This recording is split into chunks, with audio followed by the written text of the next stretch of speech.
Here are 12 common misnomers about the Nativity. Number 1. Mary probably didn't ride a donkey to Bethlehem. That would have been the equivalent of an expensive car today, and they probably couldn't afford one. Number 2. The Bible doesn't say whether or not Mary gave birth the very night they arrived in Bethlehem, unlike what we often see on TV.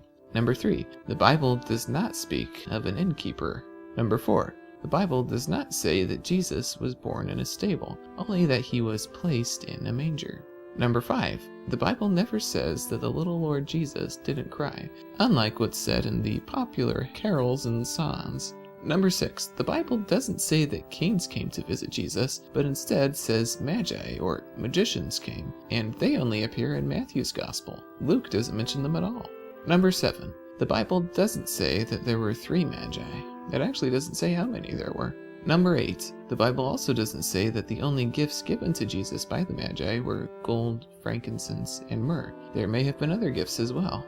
Number 9. The Bible never says that the Magi rode camels. Number 10. The Magi did not come to see Jesus at the manger, but rather visited him in a house after some time had passed, up to 2 years since his birth.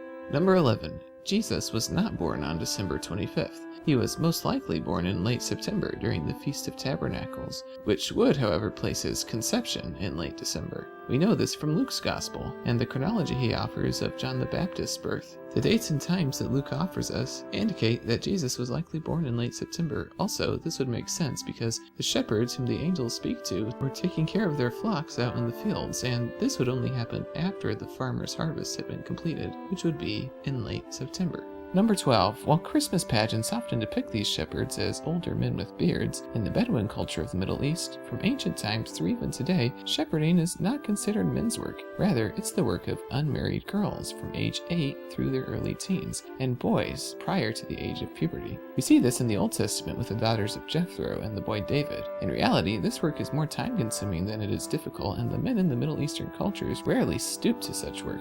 There are ancient records which also reference these practices, noting that in some judicial matters it required 2 shepherds to constitute the same burden of proof as 1 adult. And so it is that the witnesses to whom the birth of Christ was announced were the lowest of the low on the social ladder, children watching their family's sheep. This is incredibly fitting, as it's the last piece of the picture painted in Luke of the coming of Christ.